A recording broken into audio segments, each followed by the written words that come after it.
ఆంధ్రప్రదేశ్ రాష్ట్ర ప్రభుత్వానికి మెడికల్ కాలేజీలు నిర్మించాలంటే డబ్బులు లేవు. పైసలు లేవు కాబట్టి ప్రైవేట్ వాళ్ళకి అప్పగిస్తాం, దానికి పీపీపీ మోడల్ అని పేరు పెడతాం అని రాష్ట్ర ప్రభుత్వమే స్వయంగా చెప్తుంది. రోడ్లు వేయాలంటే డబ్బులు లేవు, చివరికి బ్లీచింగ్ చేయడానికి కూడా నిధులు లేవు అంటూ గతంలో ఉప ముఖ్యమంత్రి వాపోవాల్సి వచ్చింది. ఫీజు రీఎంబర్స్మెంట్ బకాయిలు ఇవ్వక విద్యార్థులు రోడ్డెక్కి ఆందోళన చేస్తున్న ప్రభుత్వంలో చలనం లేదు. ఆరోగ్యశ్రీ పెండింగ్ బిల్లులు చెల్లించండి అంటూ డాక్టర్లే నిరసనకు దిగిన చంద్రబాబు సర్కార్లో చలనమే లేదు. ఇట్లా ఎవ్వరికీ ఇవ్వడానికి నిధులు లేవని చెప్తున్న చంద్రబాబు కూటమి ప్రభుత్వం అమరావతిలో ఎన్టీఆర్ విగ్రహం ఏర్పాటు కోసం మాత్రం కోట్ల రూపాయలు ఖర్చు చేస్తుంది. కోట్లాది రూపాయలు వెచ్చించి 182 అడుగుల ఎన్టీఆర్ విగ్రహం ఏర్పాటు చేస్తాం అంటూ ప్రయత్నాలు మొదలెట్టింది. అమరావతిలోని నీరుకొండ సమీపంలో ఎన్టీఆర్ స్మృతివనం ఏర్పాటు కోసం రంగంలోకి దిగేసింది. డిపిఆర్ తయారీ కోసం కాంట్రాక్ట్ కూడా ఇచ్చేసింది.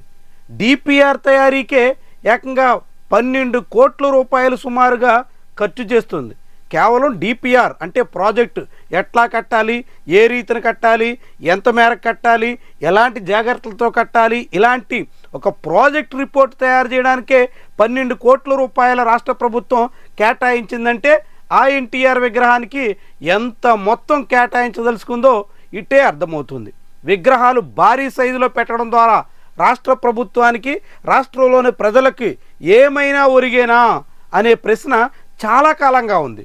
గతంలో కూడా విగ్రహాలు ఏర్పాటు చేస్తున్నప్పుడు అనేక మంది ఈ అంశాలని ప్రస్తావించారు. కానీ ఇప్పుడు ఎన్టీఆర్ విగ్రహం ఏర్పాటులో మాత్రం అదే చంద్రబాబు చాలా దూకుడుగా సాగుతున్నారు. రాష్ట్రంలో ఏ పథకానికి కానీ, చివరికి ప్రభుత్వం అమలు చేయాల్సినటువంటి కార్యకలాపాలకు కానీ నిధులు లేవని చెప్తూ ఎన్టీఆర్ విగ్రహం ఏర్పాటు కోసం అంత పెద్ద మొత్తంలో నిధులు వెచ్చించడం ద్వారా ఏం సాధిస్తారు అన్నది ముఖ్యమైనటువంటి ప్రశ్న. ప్రైవేట్ ఆసుపత్రుల్లో ఆరోగ్యశ్రీ సేవలు నిలిచిపోయి ఇప్పటికే 15 రోజులు గడుస్తోంది. పక్షం రోజులుగా అనేక మంది ప్రజలు అనేక రకాలుగా అవస్థలు పడాల్సి వస్తుంది. అత్యవసర సమయాల్లో రోగుల బంధువులు ఎంతో వేదనకు గురి కావాల్సి వస్తుంది. ఇలాంటి పరిస్థితి రాష్ట్రంలో ఉంటే మింగ మెతుకులేదు కానీ మీసాలకి సంపెంగనం అన్నట్టుగా అతి భారీ విగ్రహాలు పెడతాం, ఆడంబరాలు చేస్తాం, అందరినీ మెప్పిస్తాం. ఇలాంటి ప్రయత్నాలు చంద్రబాబు సర్కారు చేస్తున్నటువంటి తీరు పలు విమర్శలకు కారణమవుతోంది.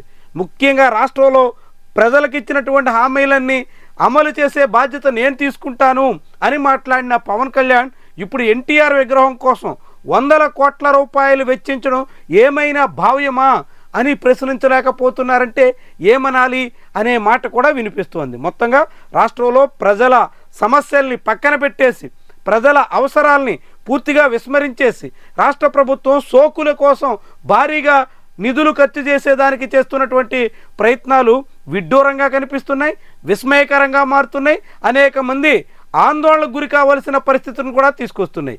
అదే సమయంలో అంబేద్కర్ స్మృతివనం ప్రతిపాదనని అమరావతి ప్రాంతంలో రాష్ట్ర ప్రభుత్వం విరమించుకుంది. విజయవాడలో జగన్మోహన్ రెడ్డి హయాంలో అంబేద్కర్ పేరుతో భారీ విగ్రహం ఏర్పాటు చేసి అక్కడ ఒక స్మృతివనం సిద్ధం చేశారు కాబట్టి అమరావతిలో ఇక అంబేద్కర్ స్మృతివనం అవసరం లేదు అన్నట్టుగా సాగుతోంది. అంబేద్కర్ స్మృతివనం రద్దు చేశారు కాబట్టి ఇప్పుడు ఆ ప్రతిపాదనకు తోడుగా బాబు జగ్జీవన్ రామ్ స్మృతివనం కూడా విరమించుకుంటున్నారు. అంబేద్కర్, జగ్జీవన్ రామ్ లాంటి వాళ్ళ స్మృతివనాలు అమరావతిలో అవసరం లేదనుకుంటున్నటువంటి రాష్ట్ర ప్రభుత్వం ఎన్టీఆర్ విగ్రహం ఏర్పాటు కోసం మాత్రం చాలా ఆతృత ప్రదర్శిస్తోంది. అంబేద్కర్ విగ్రహం విజయవాడలో ఉంది కాబట్టి అమరావతిలో స్మృతివనం అవసరం లేదనుకుంటున్న రాష్ట్ర ప్రభుత్వానికి ఎన్టీఆర్ విగ్రహం విజయవాడలో అనేకం ఉన్నాయి. పటమటలో చాలా పెద్ద విగ్రహం కూడా ఉంది. రాష్ట్ర వ్యాప్తంగా ఎన్టీఆర్ విగ్రహాలు అనేక గ్రామాల్లో కూడా ఉన్నాయి. అయినా అమరావతిలో భారీ విగ్రహాన్ని ఏర్పాటు చేసేదానికి ప్రయత్నం చేస్తుంది. అంటే రాష్ట్రమంతా ఎన్టీఆర్ విగ్రహాలు ఉన్న అమరావతిలో స్మృతివనం పేరుతో కోట్ల రూపాయలు వెచ్చిస్తున్న రాష్ట్ర ప్రభుత్వానికి విజయవాడలో అంబేద్కర్ విగ్రహం ఉంది కాబట్టి అమరావతిలో అవసరం లేదన్నట్టుగా చేస్తున్నటువంటి వాదన చాలా చాలా ఆశ్చర్యంగా కనిపిస్తోంది. అనేక మంది నుంచి అభ్యంతరాలకు కూడా కారణమవుతోంది. ఇలా అంబేద్కర్ స్మృతివనం, బాబు జగ్జీవన్ రామ్ స్మృతివనం అవసరం లేదని సిఆర్డీఏ ఇప్పటికే నిర్ణయం తీసుకున్నటువంటి తరుణంలో ఎన్టీఆర్ స్మృతివనం పేరుతో 100 కోట్ల రూపాయల నిధులు వెచ్చిస్తున్నటువంటి ధోరణి మీద మీరేమంటారు? మీ అభిప్రాయం ఏంటి? మీరు ఎలా చూస్తారు దీన్ని? మీ అభిప్రాయాన్ని కామెంట్ రూపంలో తెలియజేయండి.